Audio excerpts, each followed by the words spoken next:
Hey, this is Anney and Samantha, and welcome to Stuff I Never Told You, production of iHeartRadio.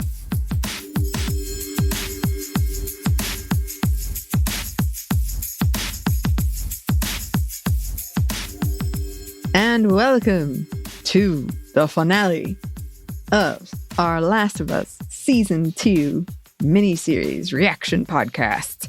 Again, not a sponsor. I think it's ridiculous, but all right. I guess they've got their own podcast, but whatever.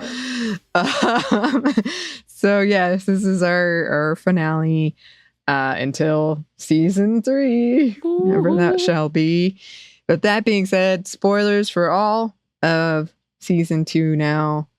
Season 1, first game.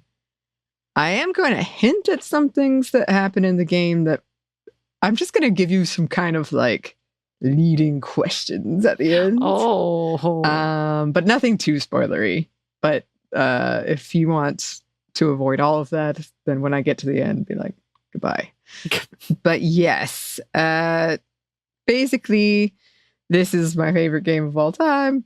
So when they made the show, we were like, we've got to do it. I was like, we got to do it. Samantha had been pretty supportive of me doing it the first season, so we're back. Yeah, I was ready for both because I knew it was going to be good. Yeah. Oh, so much stress. But this is the last one, and then we'll get back to fiction pieces that we've been not doing this month and Sex and the City that we haven't been doing, just because of the workload and to balance things out. So Christina doesn't kill us. Yeah. And that we don't kill Christina with too much work. Exactly. Yeah. We try to not do that around here. But yes, the way these work is Samantha gives the recap on the most recent episode, and then I break down all of my thoughts. And I gotta say, I got a lot of thoughts about this one, so. Oh, I'm sure we do. Let's see how many pages you got here. Oh, yep. It's a lot. Yeah. A lot. All right. So are we ready to jump in for my wonderful recap that you have to come in usually correct? All right. So if you remember, we have left Dina, who had just gotten shot by a seraphied arrow, and we come back to her and Jesse in the theater. They made it back, and they're having a whole back and forth about how to get the arrow out. And even at one point, he's like putting alcohol on everything. He's being a real pro, trying to give her alcohol. She's like, "No, I can't." They talk about how she can't die there. They can't die there. Cut scene to real horrible painful scene, and then she's asleep, and we see Ellie has made it back to the theater trying to get in, and they're like, what's the name of your horse? Shimmer. And it turns out Shimmer's fine. That's the last name. Shimmer has made it through the season, FYI, people. As this happens, we also find out that Abby is missing from the Wolf headquarters, and Elise is back, who had lost her son previously. And he's very upset by this whole situation because that whole little crew that happened to be the, Joel killing crew are pretty much missing except for Manny, and he doesn't give a about Manny is what he says. They got tons of Isaac, by the way. Oh, yes, Isaac, the leader. And then it turns out he's trying to bring Abby in to be a leader, and they really want her back, all these things. And they're doing some things about boats. I didn't catch this till later, like boats and going out and doing things. So we're like, oh, okay. So all that aside, we come back at the theater, and it turns out Jesse's like, we got to go find Tommy, whatever, whatnot. So he and Ellie have a whole plan. They have Dina stay behind. Obviously, she can't be limping about, so they go off to do their thing. And here we find out that Jesse tricks pretty much Ellie into telling him that, yes, Dina is pregnant. He's got a child, and he goes on and on about how he will not die there. He needs to get his kids back to safety, his people back to safety, how he's the responsible one. We also find out that he voted no about going to go after Joel's killers. So many things. So all of that, they go out and do their thing and trying to find Tommy. While they go, they run into an area to the bookstore to try to see if they can find Tommy, because that's the rendezvous place. Don't find Tommy, so they go out to look even further, and we witness the wolves killing or torturing a Seraphite boy, and Ellie has this moment of trying to save him, and which Jesse said, this is not our war. So ruh-roh. Okay, that happens. And then at the same time, they hear over the radio that there's a sniper going after the wolves. They assess that this is Tommy. They need to go find Tommy. But at the same time, Ellie looks off into the distance and sees a well and a wheel. So Ferris wheel from Seattle, which we did ride. Yes. As well as the aquarium, which you went to, but we saw the well from afar. And she figured out that's where Abby is. And so she loses it. Ellie's like, I gotta go get to him. And Jesse's like, no, we gotta go home. What are you doing? What is wrong with you? And again, he says, this is where he says, I voted no. And so they go back and forth about, who's better than who, and no, and why are you doing this? And then finally, Ellie goes her own way while he goes to get Tommy. Ellie, we have a big water scene, her going in the boats, and as a person who's never been on a boat, I don't know if I would figure out how to use a boat, but hey, she apparently can. She's better than me.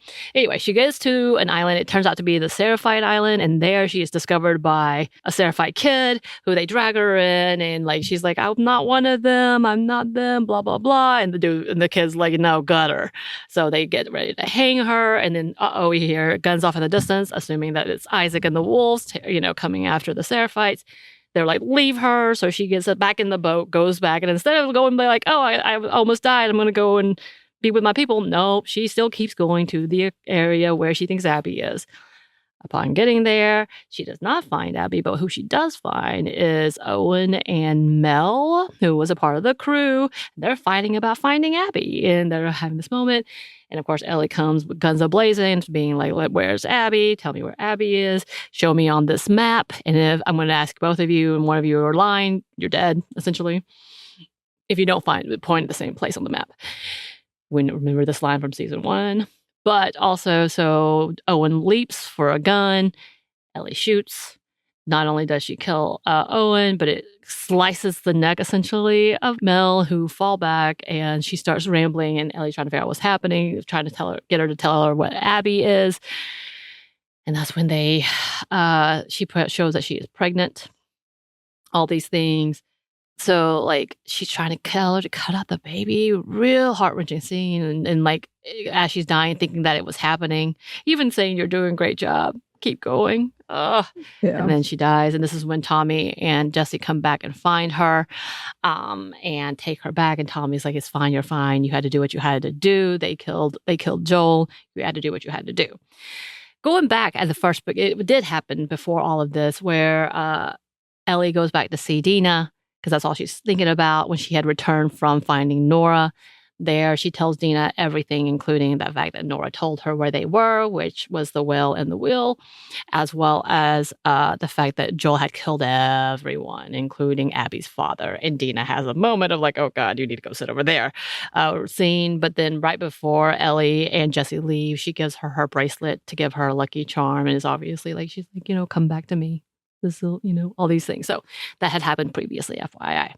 Now we're back with Jesse and Tommy bringing Ellie back, and they're all talking, trying to get together. Jesse and Ellie have a really sweet scene about how, I can't be too mad because I know you would go to the ends of the earth and you would set the earth on fire for me to come get me, all these things. And then we hear bang, bang, oh dear. And so they run out the theater without even taking any caution. I'm like, come on, you would at least look out the door before you run out. But no, they run out really fast, and Jesse gets immediately shot in the face.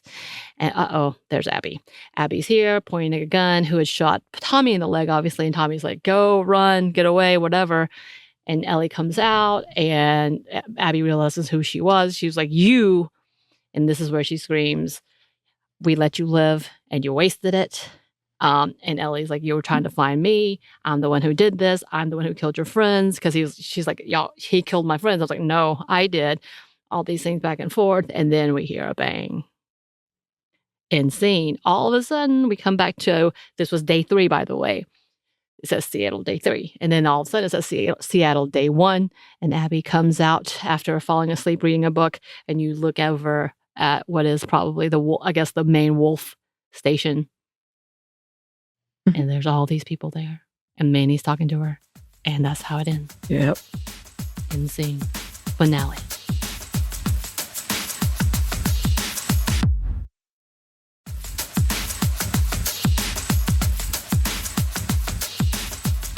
Okay.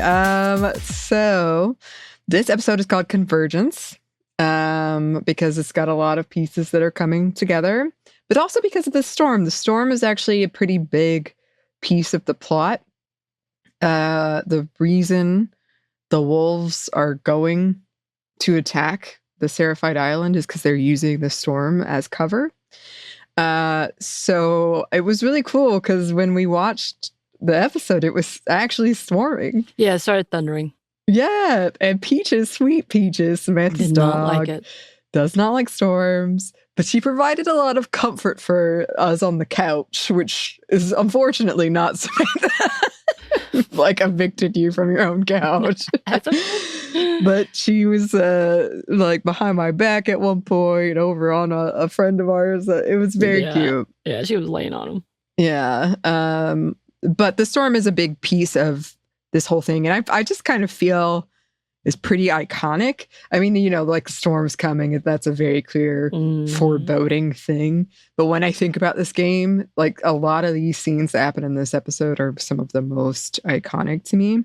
And then when we go to the start, you're hearing Dina before you see her. And it almost sounds like she's giving birth. And I think they did that purposefully because it's foreshadowing what's going to happen with Mel, but it's also kind of a throwback to Ellie's mom and how Ellie was born, because we were not really sure what's happening. But that's the sound she's making when Jesse's trying to get this arrow out of her. And then you have Ellie return to the theater. This is also a scene that really stands out to me where Ellie goes to check on Dina. And then Dina sees that Ellie's hurt and asks her to take off her shirt. And Ellie is like just beat up in her back. Like it looks horrible. And she's bare. And I think it's sort of you know, like she's bearing her truth and her secrets in this scene.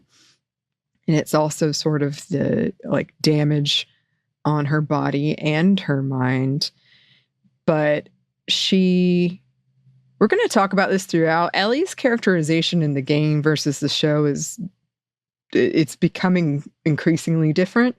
Not in a way that has me mad in any sense, but this scene is one of the ones that is pretty different.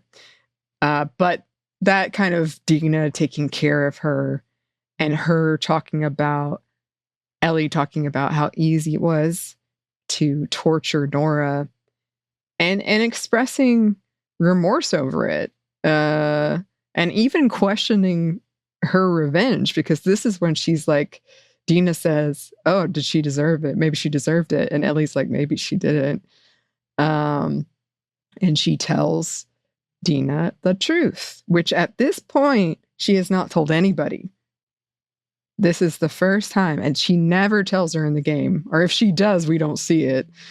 But her revealing what Joel did, and Dina having this moment of realization, we should not be here. Now that I have the full context of this was a mistake. And the actress who plays her, Isabella Merced, said she's kind of processing. She's having a moment similar to how Ellie had that moment. Her relationship with Joel is different than it is in the game as well. As we've said, that she's closer with Joel. But I mean, that does change things when you learn the depth of what Joel did and what you're walking into. So that's not in there. And Ellie is visibly traumatized in the game, but she's not necessarily remorseful. Right. But I feel like she's remorseful in the show. Yeah. And I think this is a difference that we're starting to see between her and Joel, because Joel never really shows remorse. He's only worried that he'll lose Ellie. He never says he's sorry or anything like that. So going back to Gail's line of whatever path Ellie is on, it's her own, it's not Joel's. I think we're going to start to see more and more instances of that. And one of the reasons it was so easy for Joel to kill people outside his community is that he doesn't, it's just only the people in this little circle that he cares about, and anyone else, it doesn't matter to him. That's fine. He doesn't feel any guilt about it. He was doing what he had to do. But anyway, so we have this revelation, and Dina is like, we need to go home. This is, and she's got a wounded leg. She's pregnant. Like, there's a lot of reasons why Ellie's clearly had all of this pain inflicted on her. Like, and I think Dina's honestly worried about her mental state. I think she's like, oh, I think I might lose you to this. And so she kind of lays down and cries, turns her back to Ellie and cries. And Ellie's sort of like, she nods, but then we see that she's not quite on board throughout the episode. But the next day, it is Seattle Day 3. As we said, this is how the game is set up. It'll have the text at the bottom, and it tells you this. It's kind of like The Ring in that way. So Ellie and Jesse are packing up. Dina comes and gives Dina her bracelet that she's been wearing the entire season, by the way, and it's like, this is for good luck to prevent you from harm. And Ellie kind of teases her, and she's like, it doesn't look like it's done you that well. And Dina says, it's kept me alive. And then Ellie and Jesse go to meet Tommy at this rendezvous point. And this is in the game, this is where you get a lot of interaction between Ellie and Jesse, and you kind of build their relationship. You learn more about how they see each other. But it's also one of those missable things. So many things in this game are missable, but if you just like talk to him, you can really learn a lot. But you don't have to enter these conversations. A lot of them are voluntary, which I think some people don't particularly care. And that's fine. So I get it. But I want to know everything. Like, tell me all about it. But so we kind of get that section here where Ellie and Jesse have all of these moments, including the revelation that, Jesse realizes Dina's pregnant. And now he is thinking about being a father and how he needs to survive. And he has like a line later that I always loved where he says, Ellie kind of makes fun of him for being a sap. And then he says, well, my friends can't get out of their own damn way. And I've always liked that. Because they do obviously care about each other, even though they chafe against each other and argue with each other and all of that. But then you get to the bookstore, and this is a beautiful scene in the game. I love this. And it was great in the show as well. There's a lot of fun Easter eggs in here, including there's like a stuffed giraffe on the couch where Ellie's sitting, which is a throwback to the very scenic scene, innocent scene in the first season. But you also have, so that this is where they're trying to meet up with Tommy. So they're just waiting out the storm. You also have Ellie go through these books, these children's books, and she picks up the monster at the end of this book, which is a Sesame Street book. And in it, it's Grover who's telling the reader, like, stop reading. There's a monster at the end of this book. Please stop. Please turn back. Like, please don't do this. And then you get to the end and there's no monster at the end of the book. Grover's the monster. Well, he's just like, no, there's no monster. It's just me. Yeah. Who's the monster? Yeah. But I think like the point being, because I read it in preparation for this. But the point was more like, there's not really a monster there, because if Grover's the monster, then he's not really a monster. Just because they're called a monster doesn't mean they're bad. Right. It doesn't mean you need to be scared. This is what the intention is. Yes, exactly. Which I'm sure it's very fitting for how this goes, because Ellie's kind of chosen this journey to get revenge. There's nobody telling her she has to do it. And we're all like, stop, don't turn the next page, don't do the next thing. And when you get to the end, guess what? There's also, in the background, there's an Alice in Wonderland kind of mural, but there's also like statue mushrooms.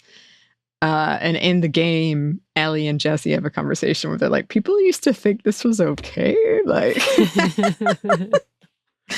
this is not cool. So I like that was in the background. And then also you can see on top of it, everything has a moral if only you can find it, which at first I thought was a mushroom pun, which it could be. But the point I think they're making is that a lot of things in this story are justified violence, so you can find the moral. You can tell yourself, well, they did this to Joel, so I'm justified in doing this. But everyone has a version of that. And that's how people have become so brutal and justified it to themselves, as they have found this moral. So then we get to them hearing that there is a sniper. They both guess that it's Tommy. They run out. They try to get to higher ground so they can maybe see where he is. And that's when Ellie sees the Ferris wheel and then the aquarium with the wheel and the whale. And she's like, that's the way. I need to get a boat. And Jesse's like, what? We need to go that way. That's where Tommy is.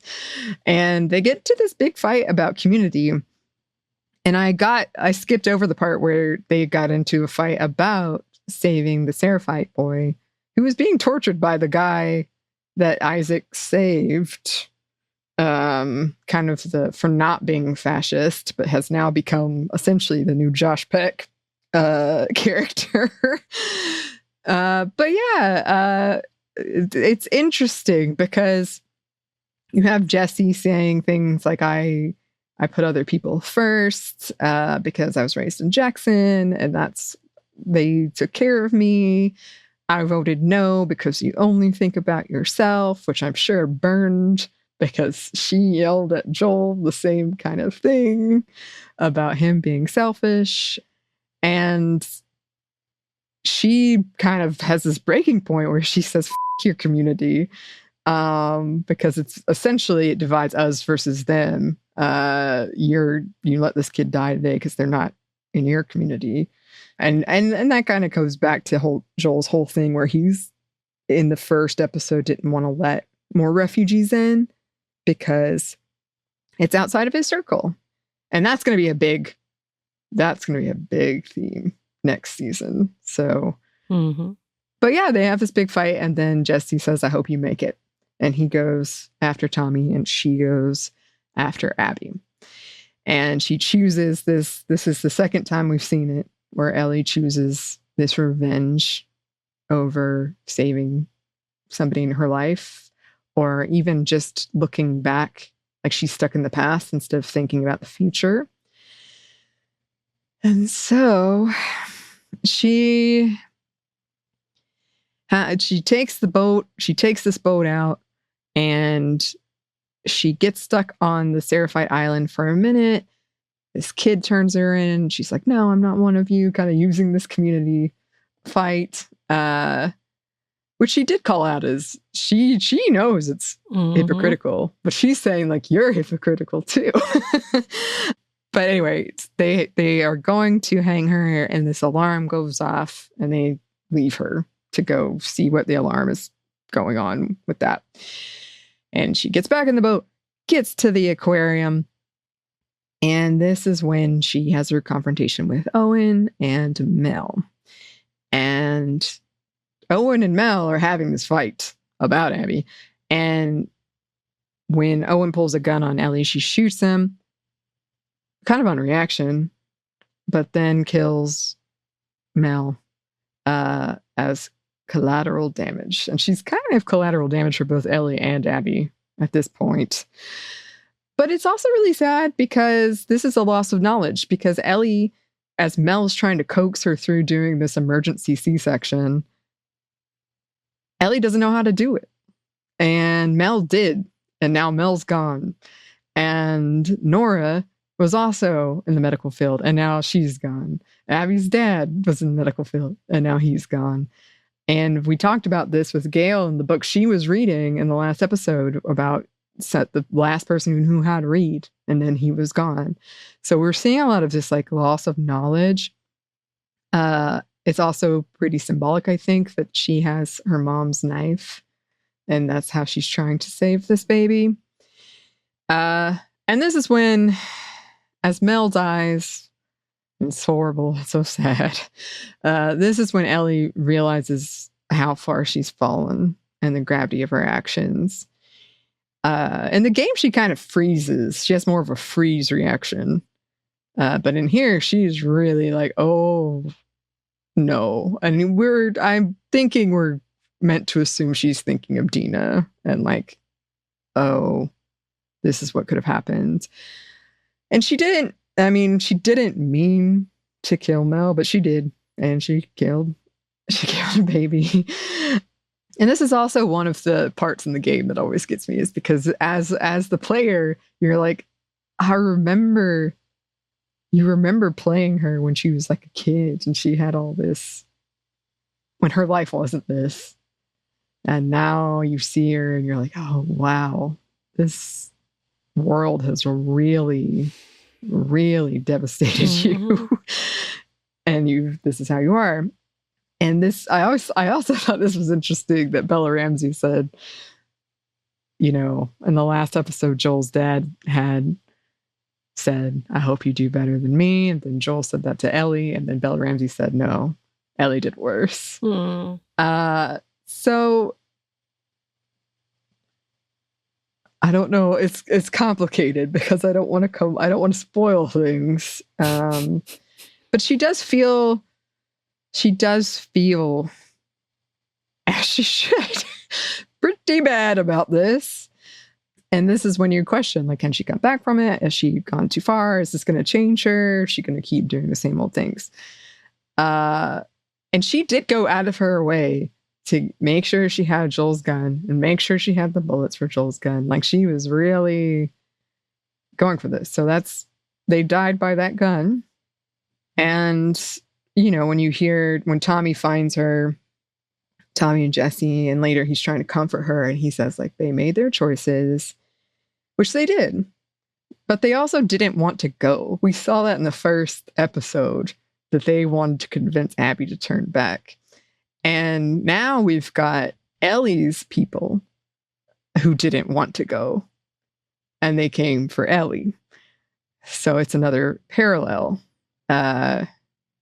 which does bring us to a very sad moment, because Ellie and Jesse kind of make up, and Jesse implies, like, yeah, I understand you would come for me. And she says, oh yes, I would. And that sort of confirms, like, their family or their community or this, whatever it is. And then they hear all these sounds and they run out. And then Jesse's just shot dead immediately. Ellie dives to the side. And we get Abby, who's threatening Tommy. And Ellie gives herself up because at this moment, I think she realizes, what have I wrought? And Ellie and Abby have a moment where they're just kind of looking at each other. And Abby is like, oh, it's you. And this is all after Ellie says, I'm not like you, to Owen and Mel. But I think in this moment she realized, like, no, I think maybe I am. But, whether Ellie just can't let it go. She can't let it go. I'm saying that dismissively, but I'm just saying, like, that's kind of her whole thing, is she just can't move on. She can't let it go.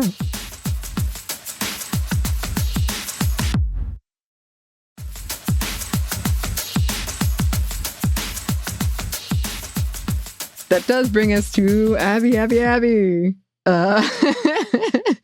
Which I realized, like, the Ferris wheel, I'm so glad they put it in there. In the game, that's your kind of like your North Star to where Abby is, because it's next to the aquarium. But there were so many mentions of like breaking the wheel in the interviews of the Wheel of Revenge. And I was like, oh, okay, I see. Didn't pick up on that. I gotcha. But okay.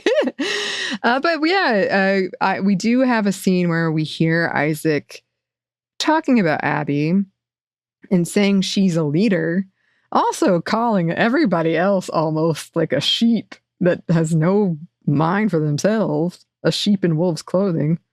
But he's saying like we need a leader to leave the wolves after I'm gone. And he's like, oh, I'm going to die. You probably will. He's talking to Elise at this point too. You're probably going to die too. So we need a leader. It was supposed to be her. It's just kind of like how Jesse is supposed to be the leader of Jackson. And now he's gone. And we don't know. He doesn't know where Abby is. And he says, you know, the whole team, they're called the Salt Lake City crew or the Salt Lake crew. The whole team has been missing pretty much, except for Manny. Except for Manny. This is so interesting because I actually don't, like I said, I don't know what the show will do in the game except for Manny. And now knowing the day one reset, I will tell you that Ellie and Abby have been orbiting each other this entire time. It's kind of like pieces of a puzzle that I love. But if you notice, I didn't notice the first time I watched it, Abby has bruises around her throat, indicating she too was almost hung by the Seraphites.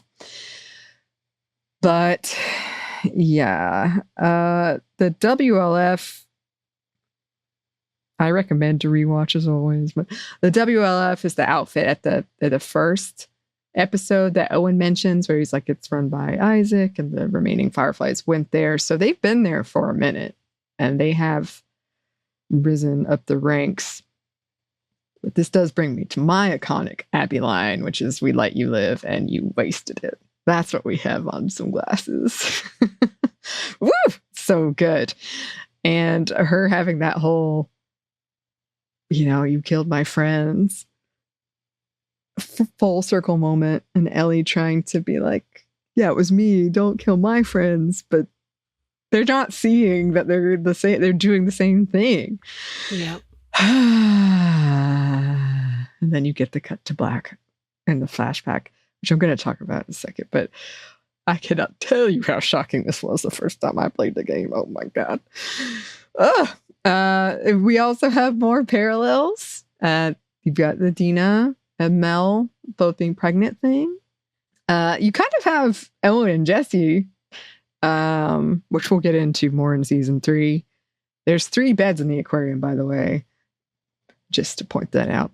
You've got the science museum that Ellie loves and the aquarium that Abby loves. It's very important to Abby, and it's such a pain to get there in the game. It's such a pain. And it's a great build-up, too, because you think you're going to have this confrontation finally, and you have to fight so hard to get there, and nope, just more trauma for you. Move on. You also have both Abby and Ellie having a solo journey that they have to do because the people in their group were like, nah, I'm not doing this anymore. And then weather ruining them. So for Abby, it was the avalanche, and for Ellie, the storm. You also have Abby's choice to save Ellie and seeing that in a couple of characters of selflessness leading to death. They also spare Dina too. And that's when you first see that Mel is a medic. As I pointed out in our reaction to the first episode, she is wearing a watch. Abby is, similar to Joel.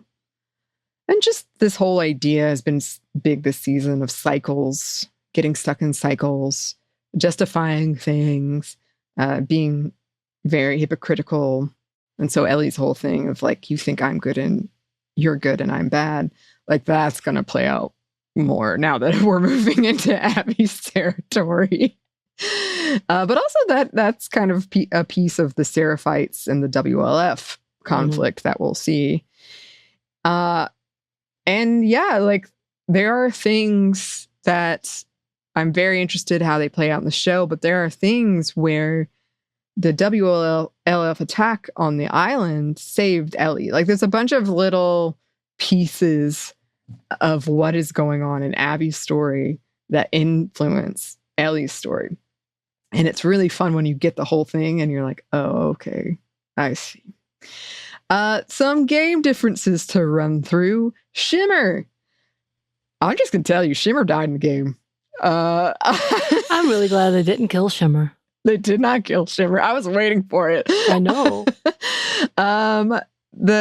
So they talked about this in the like post interviews of the episode, but Ellie doesn't go to the Seraphite Island.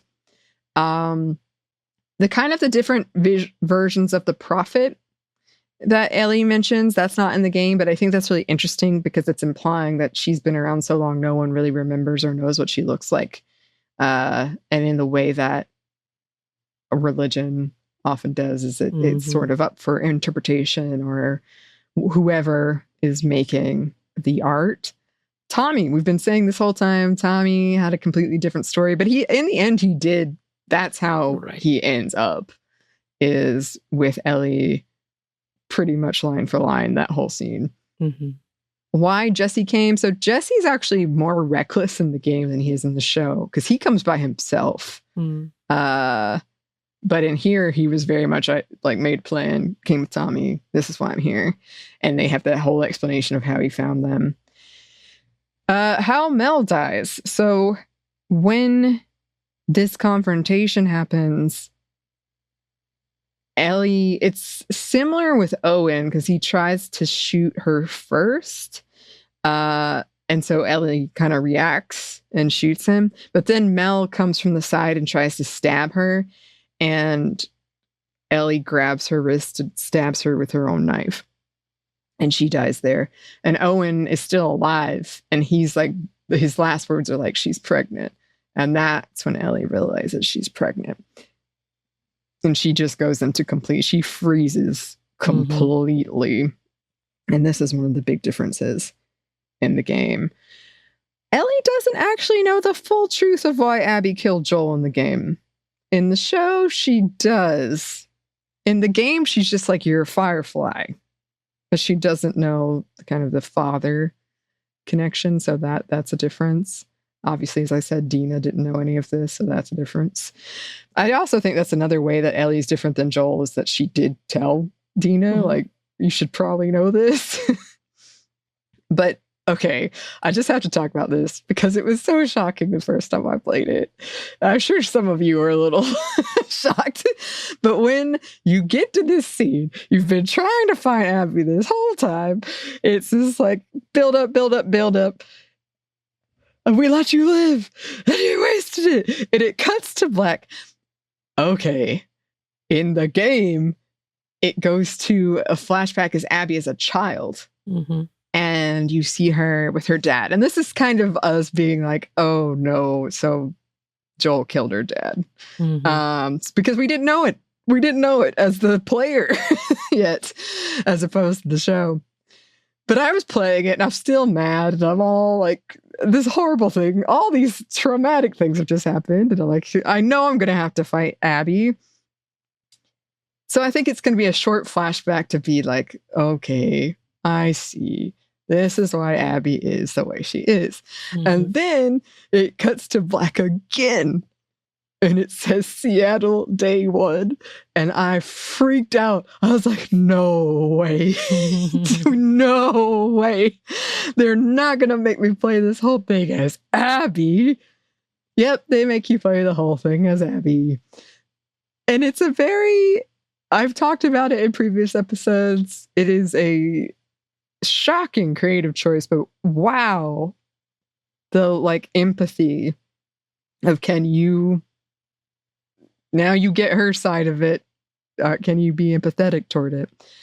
And also it digs the knife in more because you start in that stadium, which is in Seattle, And there's a dog that you killed as Ellie that Abby's like petting. It's her dog. They didn't kill the dog either, so the dog would have died at the aquarium. But it was such a moment of, oh no. I have to examine my actions. So it makes you do it kind of as the player, and I'm going to say as the viewer. I don't think it would be quite the same, but when that dog showed up, and then there's like another part where you see all these bodies and they're like, oh, it was the trespasser that killed him, and you're like, oh no, I think that was me. But okay, the book that Abby's reading when she wakes up is a major influence for The Last of Us. And it's pretty much Joel and Ellie's relationships. It's about like two characters in an apocalypse that don't like each other and they have to fight like cannibals and stuff. But then at the end, they of course become really close. Abby hasn't finished the book yet. This is also where we get our biggest look at how big the WLF is. And you do hear from now on, you're going to hear a lot more about when we heard them talking about Tommy being the sniper, the trespasser. Since you've already played Ellie's part, now you're going to hear it and know who they're talking about largely, which is it's upsetting, but it's like a cool, oh, I remember when I did that. But the song that it ends on is a Soundgarden song, The Burden in My Hand, which is a band from Seattle. And it's about not finding any resolution. One of the lines is, I lost my head again, would you cry for me? And it's like falling into the same cycles over and over. And so even this setup of like, now we're back at day one, that's a cycle. And it kind of reminds me of the whole moth and light motif of like Ellie always looking for this and trying to find meaning or purpose or what have you, and not being able to find it.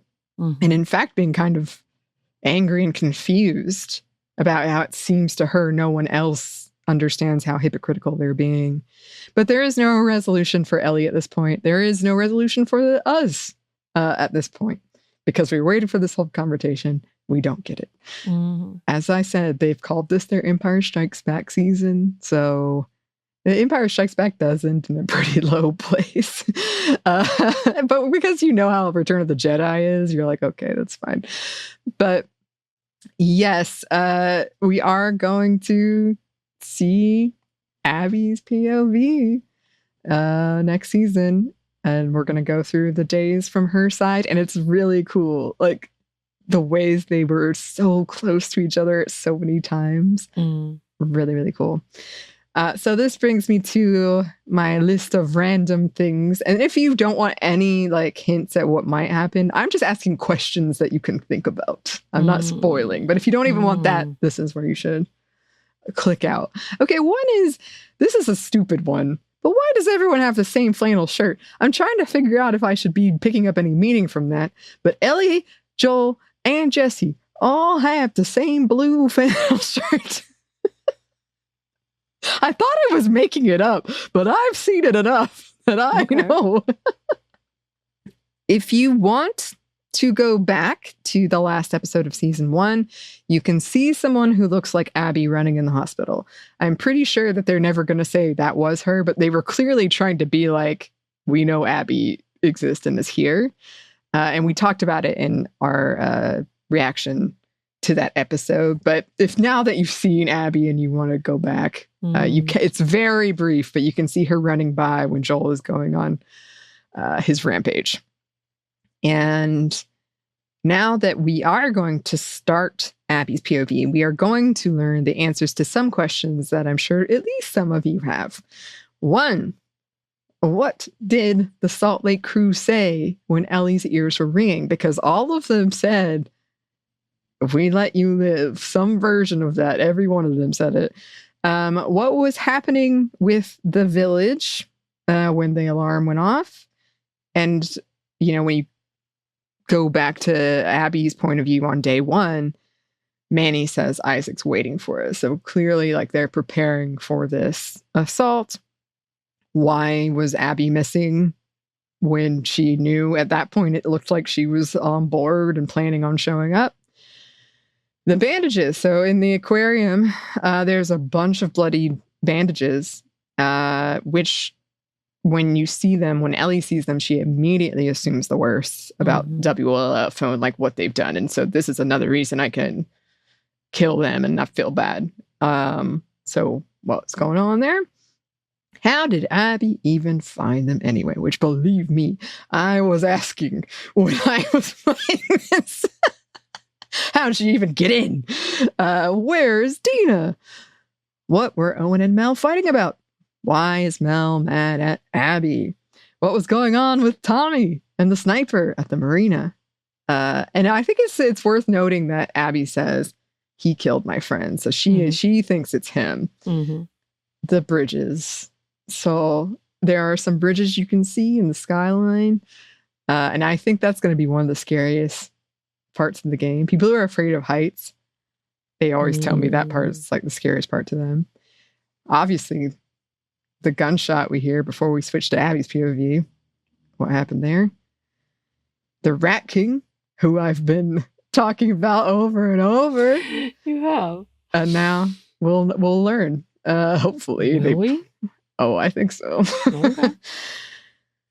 And then kind of like on a deeper level, we talked about before, this is a lot of questions in this show game are like, who will inherit the earth when it's like this? And we have a lot of instances of children of war, of these vengeance cycles, of people trying to make something better or make something for the future and then being punished for it. So will they break the cycle? Who will, if anybody? There have been a few instances of Ellie trying to break free already. I think from just based on like, at least from the cycle that Joel might have set her on, by telling Dina this thing, by feeling the truth, and by feeling remorse about what she's done. Now, does it stay or does she get stuck in it again? Okay, those are some things to think about as we wait. A shout out to the creators, because that's a lot to keep in mind of kind of having two storylines that you're telling at the same time, but you have to film separately and write separately. Right. But yeah, I know a lot of you are probably angry. And I'm telling you, I was too. I remember. But I promise you, it's worth it. And it's so fun. Once you have the complete story. It's a rewarding complete story. Like, there are literally things you see in the background and be like, oh, Abby, that was Abby. Or, oh yeah, Ellie kills all of them. So if you go back to the the first episode where you see the Salt Lake crew, you're like, oh, yep. Sorry about that. My bad. But yeah, thanks so much, listeners and Samantha, for coming along this journey with me. I've had a good time. I hope you have as well, even if you don't play or watch, which I'm sure this must be wild for you. Right. Just listening to this. Commitment if you've not watched. Yes, thank you. Thank you. I will be back one day for season 3 and Abby. I mean, I think we need to be back to do a recap of everything.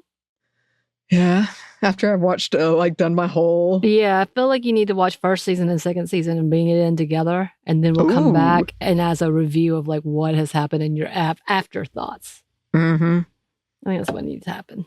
Yeah. I would love to do it. I would love to do it. Because I told Samantha I did have to cut out. I know these are long, but I cut out stuff from them. Hey, because I just want to talk about all of it. I think we're going to return. Yes. Okay. I think we have one more. We have one more left in us. That feels like at the end of... I was wondering if they were going to do something like, how the Marvels, Marvel will do, Thor will return. And right. I thought, I was like, will they do that for Last of Us just to be like, It will come back. That seems too kitschy now because it's such a Marvel thing. Yeah. Well, anyway, Samantha and Anney will be back. Yes, we will. With more We'll do Last of Us thoughts. One more. Yes. All right. But in the meantime, that is what I have to say for now. You can email us any of your thoughts at hello@stuffmomnevertoldyou.com. You can also find us on Blue Sky at Mom Stuff Podcast or on Instagram and TikTok at Stuff Mom Never Told You. We also have a TeePublic store. We're on YouTube and we have a book you can get wherever you get your books. Thanks as always to our super producer Christina, our executive producer Maya, and our contributor Joey. Thank you. And thanks to you for listening. Stuff Mom Never Told You is a production by iHeartRadio. For more podcasts from iHeartRadio, you can check out the iHeartRadio app, Apple Podcast, or wherever you listen to your favorite shows.